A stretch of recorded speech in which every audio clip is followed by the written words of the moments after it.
Assalamualaikum warahmatullahi wabarakatuh. Selamat pagi sahabat sehat semuanya. Bagaimana kabarnya? Semoga dalam keadaan baik saja dan juga bisa beraktivitas seperti biasanya. Kali ini bersama saya Windy Febriani sebagai host di podcast Dinas Kesehatan Lampung Tengah. Kali ini topik yang akan kita bahas yaitu tentang Posyandu Integrasi Layanan Primer atau ILP, yang akan dibahas tuntas oleh narasumber kita yang sudah hadir bersama saya, yaitu Bapak Nurse Ambar Budianto, SKM, Eskep Mkes. Beliau adalah Katim Promkes dan Pemberdayaan Masyarakat di Dinas Kesehatan Kabupaten Lampung Tengah. Halo Bapak, bagaimana kabarnya hari ini? Ya Mbak Windy, kabar sehat alhamdulillah, teman-teman semua sehat alhamdulillah ya. Sudah siap ya Pak ya, kita mau bahas tentang Posyandu. Ya, kita diskusi diskusi nanti sebentar terkait dengan hal itu. Ya. Oke. Jadi Pak, sebenarnya kita sudah, mungkin sahabat sehat semuanya sudah sering mendengar Posyandu ILP atau Integrasi Layanan Primer. Sebenarnya Posyandu Integrasi Layanan Primer itu apa sih Pak? Baik Pak Windy, terima kasih. Selamat pagi teman-teman semua. Sedikit kita berbagi ya terkait dengan Posyandu ILP atau Posyandu Layanan Primer itu sebenarnya sama aja Mbak. Posyandu itu dari dulu ya begitu aja.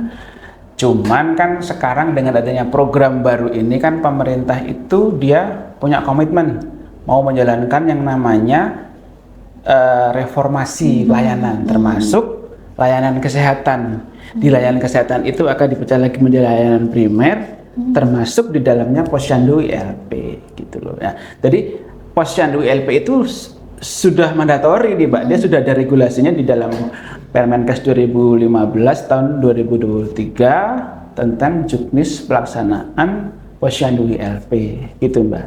Oh begitu. Lalu dengan Posyandu yang lama ya Pak ya, itu ada perbedaan nggak Pak? Perbedaan dari Posyandu yang lama dengan Posyandu yang baru ini, yang integrasi layanan primer. Oh iya, jadi begini Mbak Windy, Posyandu itu sebenarnya sama, kan Posyandu itu kalau dulu ya, di zaman Orde Baru kan launchingnya tahun 1971 itu ya, itu sudah ada Posyandu. Jadi dulu sampai dengan saat ini, Posyandu itu sudah berjalan. Kenapa sekarang dikatakan adanya Posyandu ILP itu? Secara pelaksanaan tetap sama, intinya memberikan pelayanan kepada masyarakat, mendekatkan gitu kan ya. Hanya mungkin kalau kita berbicara tentang perbedaan, memang ada perbedaannya, memang ada, baik itu secara substansi maupun secara manajemen. Nah kalau secara substansi itu salah satu perbedaannya, jika Posyandu yang dulu sampai dengan saat ini berjalan, itu kan Posyandu itu dia berbasis program Mbak. Jadi ketika kita perlu melayani balita, buah hamil itu ada Posyandu balita, gitu kan ya. Kemudian ketika kita perlu melayani remaja, kita ada Posyandu remaja, gitu kan ya. Dan juga kalau perlu lansia, kita ada Posyandu lansia. Nah itu dulu sampai sekarang. Tetapi dengan hadirnya Posyandu ILP ini, itu semua akan jadi satu. Akan kita sendiri, itu namanya siklus hidup Mbak. Siklus hidup itu dijadikan satu, disitulah pelayanannya di Posyandu itu. Namanya Posyandu ILP, namanya integrasi Mbak ya. Oke, itu secara sasaran. Substansi yang kedua, kita berbicara tentang wilayah kerja.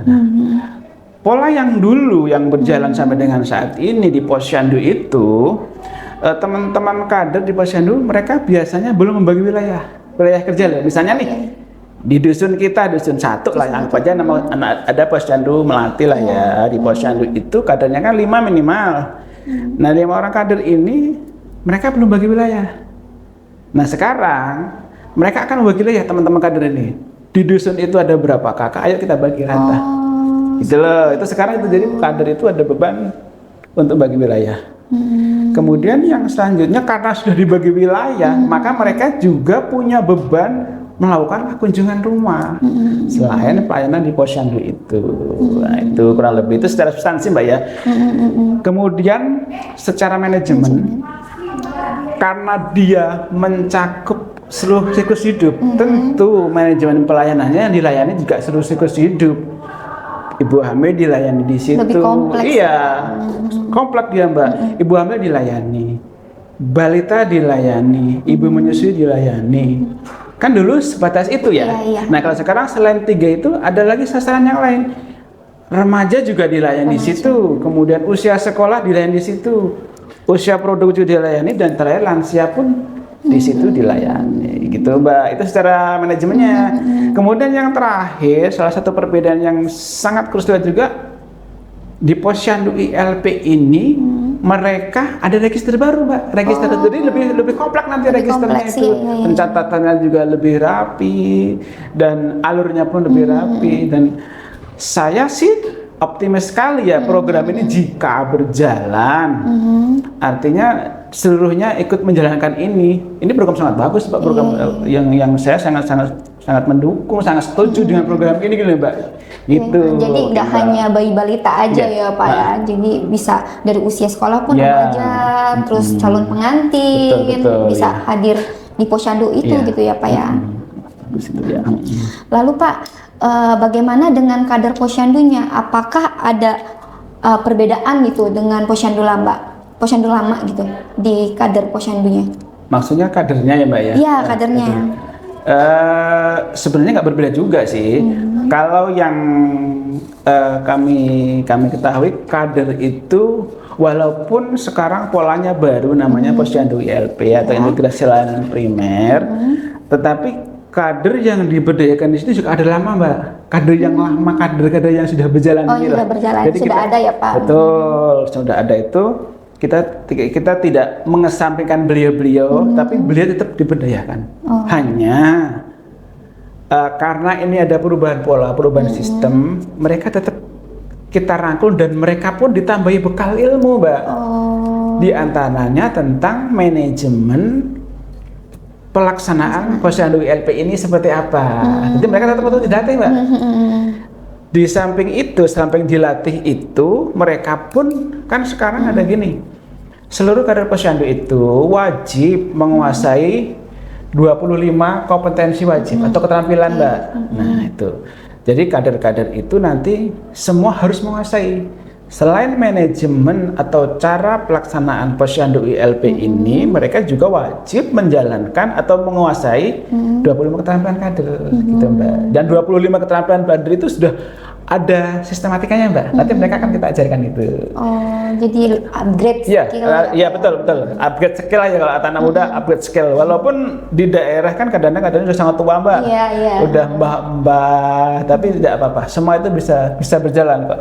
Bahkan kami kemarin bulan September kemarin kami juga memberangkatkan itu Mbak, 1 orang perwakilan di Lampung Tengah untuk kita mengikuti kontestasi Jambore Kader Nasional 1 orang itu, dan yang kami kirimkan itu ya udah kami seleksi dan mereka memang harus menguasai itu.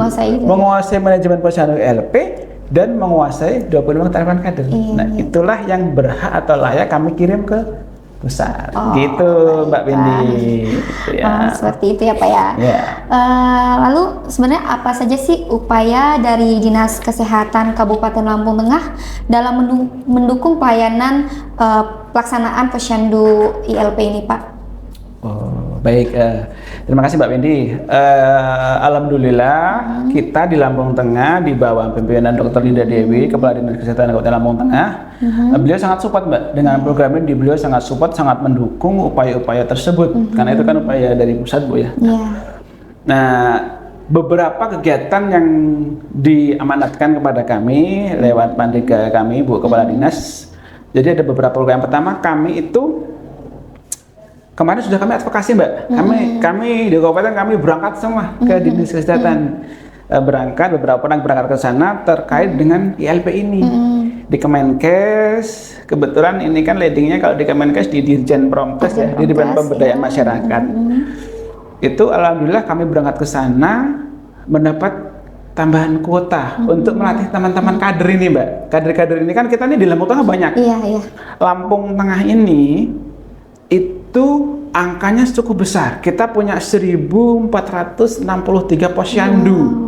kader kita sekitar 7.900 sampai 8.000 Mbak. Wah, banyak. Gitu loh.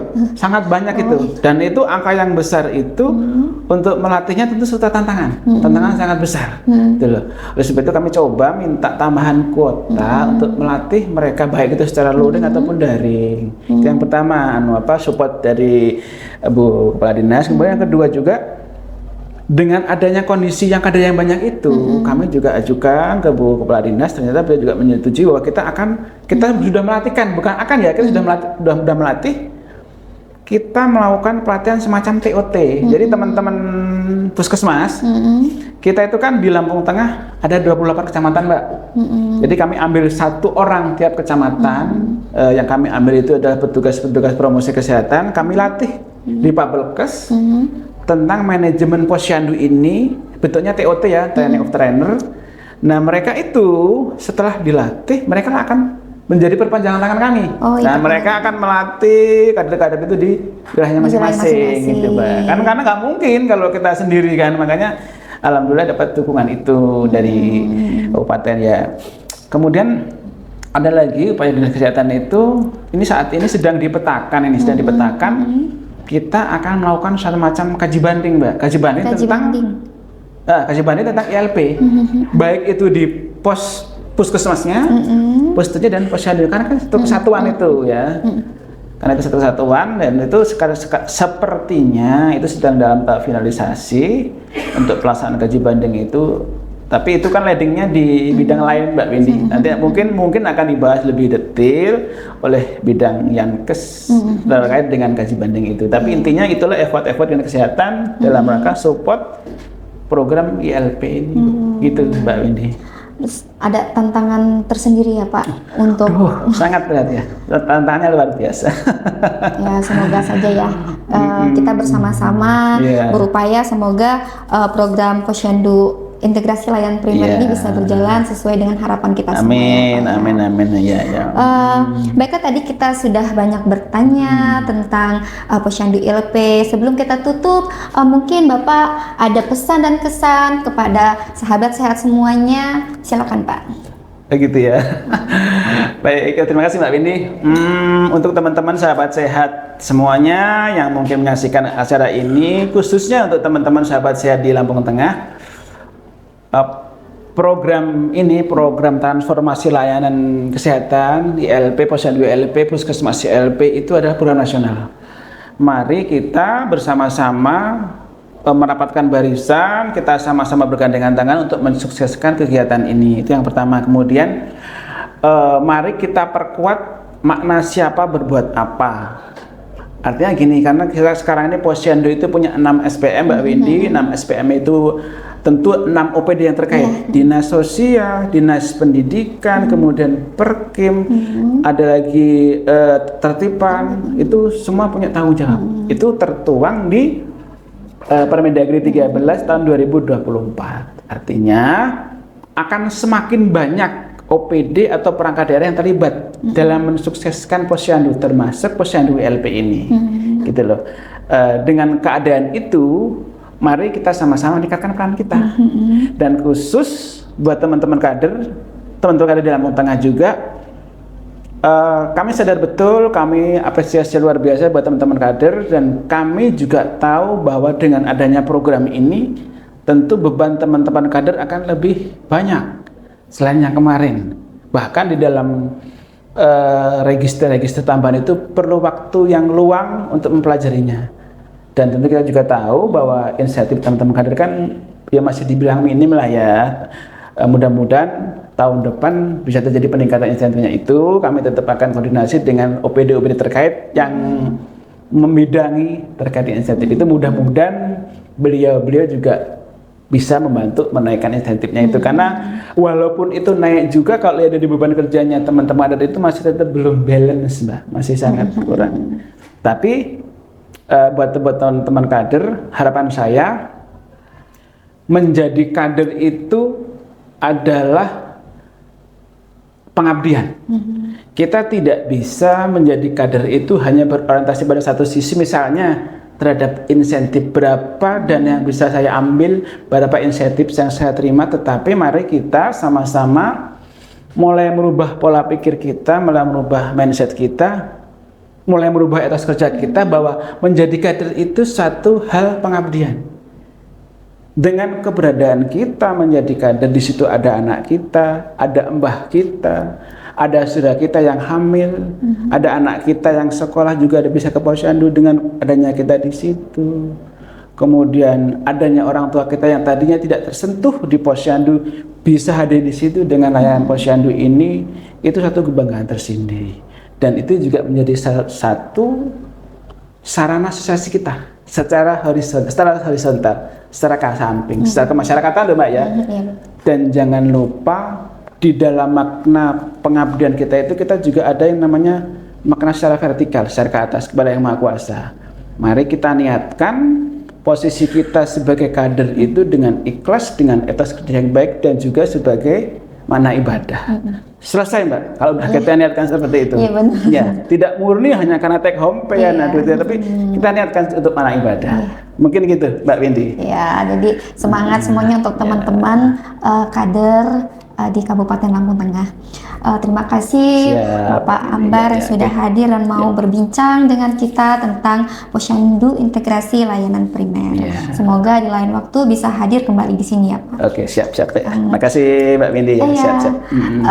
Terima kasih untuk sahabat sehat semuanya yang sudah menyaksikan podcast kita kali ini. Semoga lain waktu kita bisa berjumpa kembali, dan bersama saya Windy Febriani selaku host podcast Dinas Kesehatan Lampung Tengah. Salam sehat untuk Lampung Tengah berjaya. Wassalamualaikum warahmatullahi wabarakatuh. Waalaikumsalam warahmatullahi wabarakatuh.